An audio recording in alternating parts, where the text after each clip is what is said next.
আমরা আজকের ক্লাসে পড়ে নেব প্রোনাউনের একটি ভাগ রিফ্লেক্সিভ প্রোনাউন।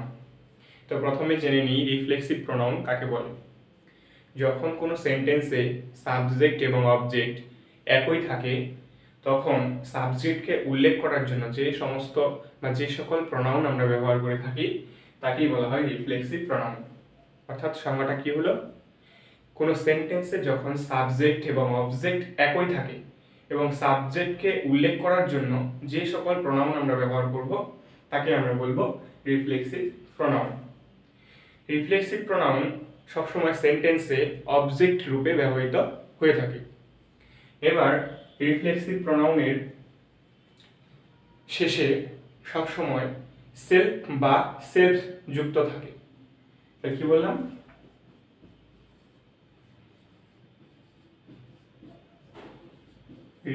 রিফ্লেক্সিভ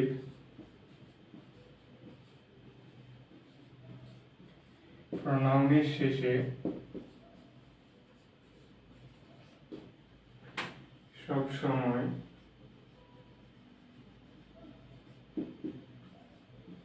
সেলফ অথবা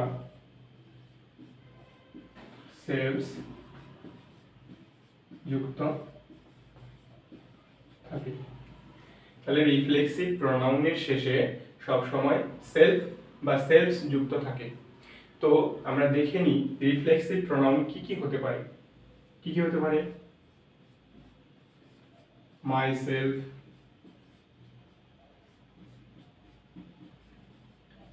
himself,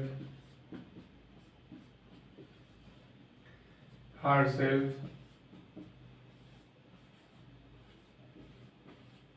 oneself,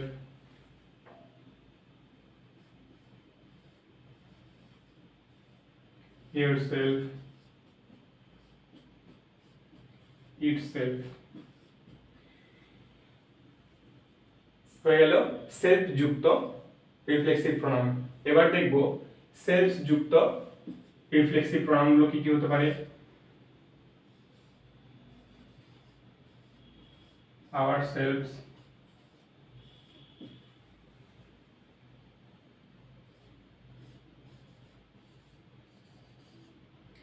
themselves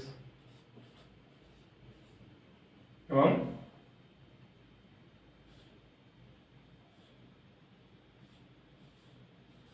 your selves। তাহলে কি কি হলো? সেলফ যুক্ত হলো my self, himself, herself, oneself, yourself, itself এবং সেলফস যুক্ত হলো আওয়ারসেলফস, দেমসেলফস এবং ইয়োরসেলফস। তো এগুলোকে আমরা বলতে পারি রিফ্লেক্সিভ প্রোনাউন। এবার সেন্টেন্সের মধ্যে ব্যবহার করে আমরা বুঝে নেওয়ার চেষ্টা করব।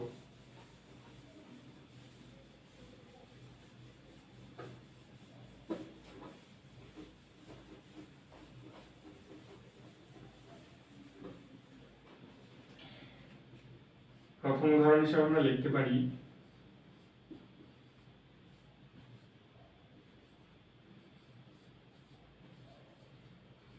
he prepared a dinner by himself। he prepared the dinner himself। তো এখানে আমরা দেখতে পাচ্ছি যে সাবজেক্ট কি আছে, হি। এবার আমরা সংজ্ঞাটাই বলেছিলাম যে সাবজেক্ট এবং অবজেক্ট যদি একই থাকে তাহলে সাবজেক্টকে বোঝানোর জন্য আমরা এই প্রোনাউন হিসেবে রিফ্লেক্সিভ প্রোনাউনটা ব্যবহার করে থাকি। তাহলে হিমসেলফ, এখানে হিমসেলফটি হয়ে গেল রিফ্লেক্সিভ প্রোনাউনের উদাহরণ। তারপর একটা উদাহরণ দিয়ে দেখিনি, the cat hurt itself। এখানে the cat হলো সাবজেক্ট এবং itself এটি হয়ে গেল রিফ্লেক্সিভ প্রোনাউন, যা কি করছে, সাবজেক্টকে নির্দিষ্ট করছে বা সাবজেক্টকে উল্লেখ করছে। এই ছিল আমাদের রিফ্লেক্সিভ প্রোনাউনের বিষয়। এইবারে আমরা দেখে নেব প্রোনাউনের আরেকটি ভাগ ইনডিফিনিট প্রোনাউন। তো প্রথমে জেনে নিই ইনডিফিনিট প্রোনাউন কাকে বলে। যে সকল প্রোনাউন কোনো নির্দিষ্ট ব্যক্তি বা বস্তুকে না বুঝিয়ে কোনো অনির্দিষ্ট ব্যক্তি বা বস্তুকে নির্দেশ করে, তখন সেই প্রনাউনকে বলা হয় ইনডিফিনিট প্রনাউন। কি বললাম?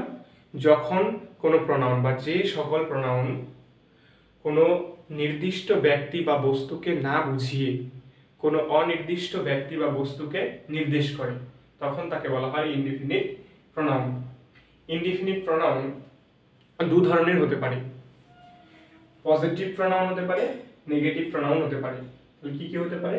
পজিটিভ ইনডিফিনিট প্রনাউন এবং নেগেটিভ ইনডিফিনিট প্রনাউন। তো পজিটিভ ইনডিফিনিট প্রনাউনের মধ্যে কি কি পড়ছে একবার দেখে নিই। All, each, every, everybody, everything, any, anyone, anything, some, something, somebody, someone, এগুলো হচ্ছে পজিটিভ প্রনাউন। এবং নেগেটিভ প্রনাউনের মধ্যে কি কি পড়ছে? None, nobody, no one, nothing, neither, এগুলো হলো নেগেটিভ প্রনাউন। তো ইনডিফিনিট প্রনাউনের এই দুটি ভাগ হয়ে থাকে, একটি পজিটিভ এবং একটি নেগেটিভ। পজিটিভ সেন্টেন্সের ক্ষেত্রে পজিটিভ প্রনাউনগুলো ব্যবহার করে থাকবো এবং নেগেটিভ সেন্টেন্সের ক্ষেত্রে নেগেটিভ প্রনাউনগুলো ব্যবহার করে থাকবো। এছাড়াও ইনডিফিনিট প্রনাউনগুলো যখন সেন্টেন্সের মধ্যে সিঙ্গুলার হিসাবে ব্যবহৃত হয়, তখন সেই সেন্টেন্সে ব্যবহৃত ভার্বটিও সিঙ্গুলার থাকে। কিন্তু যখন ইনডিফিনিট প্রনাউনগুলো সেন্টেন্সে প্লুরাল রূপে ব্যবহৃত হয়, তখন সেই সেন্টেন্সের ভার্বটিও প্লুরাল হয়ে যায়। তো এরপর আমরা দেখে নেব সেই প্রনাউনের সিঙ্গুলার, প্লুরাল এবং সিঙ্গুলার ও প্লুরাল উভয় ভাগগুলো। অর্থাৎ ইনডিফিনিট প্রনাউন, যে প্রনাউনগুলো সিঙ্গুলার হিসেবে ব্যবহৃত হয়, যে প্রনাউনগুলো প্লুরাল হিসেবে ব্যবহৃত হয় এবং যে প্রনাউনগুলো সিঙ্গুলার এবং প্লুরাল উভয় হিসেবে ব্যবহৃত হতে পারে, সেটা একটু দেখে নিই।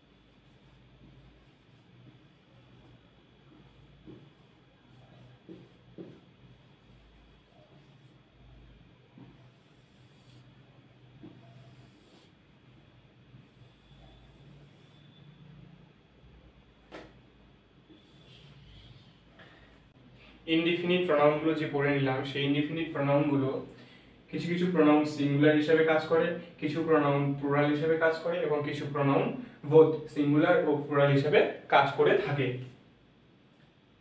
তো আমরা এখানে দেখে নিই যে সিঙ্গুলার হিসেবে কোন কোন প্রনাউনগুলো সেন্টেন্সে ব্যবহৃত হতে পারে। Any other, anybody, everybody, nobody, somebody, anyone, someone, everyone, anything, nothing, something, everything, each, other, one, no one, either, neither। তো এইগুলো সিঙ্গুলার হিসেবে সেন্টেন্সে ব্যবহৃত হতে পারে, সিঙ্গুলার প্রনাউন হিসেবে। এবং প্লুরাল প্রনাউন হিসেবে কি কি ব্যবহৃত হতে পারে? Both, few, many, several, others. এবং যে সমস্ত প্রনাউনগুলো সিঙ্গুলার ও প্লুরাল উভয় হিসেবেই সেন্টেন্সে অ্যাপ্লাই করা যেতে পারে, তা হলো অল, এনি, মোস্ট, নান, সাম। তো এই ছিল সিঙ্গুলার, প্লুরাল এবং সিঙ্গুলার ও প্লুরাল প্রনাউনের ব্যবহার। এবার ইনডিফিনিট প্রনাউন থেকে আরো একটি পয়েন্ট আমাদের মনে রাখতে হবে।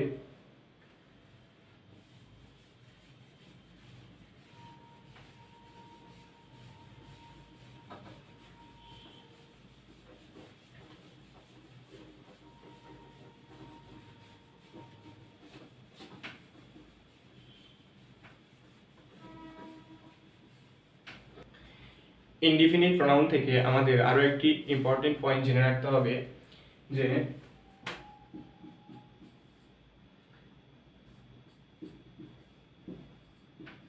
ইনডিফিনিট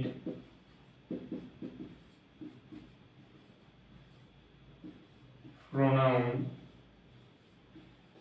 শেষে যদি বডি অথবা মান থাকে তবে সেই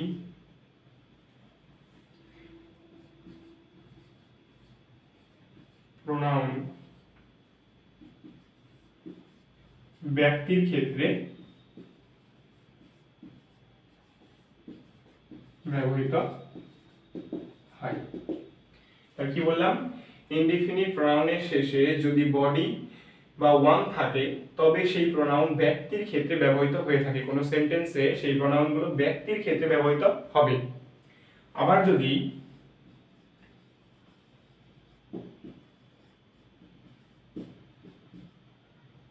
যদি কোনো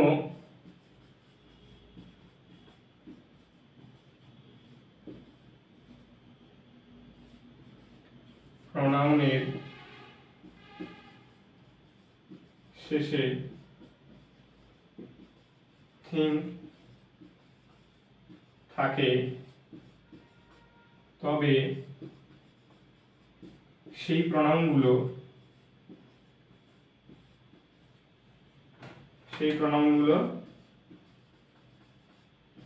বস্তুর ক্ষেত্রে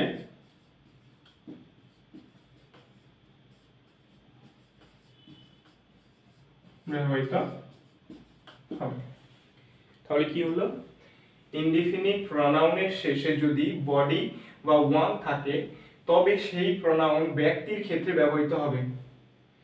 আবার কোনো সেন্টেন্সের মধ্যে যদি কোনো প্রোনাউনের শেষে থিং থাকে তবে সেই প্রোনাউনগুলো বস্তুর ক্ষেত্রে ব্যবহৃত হয়ে থাকবে। এবার কিছু উদাহরণ দিয়ে আমরা দেখে নিই।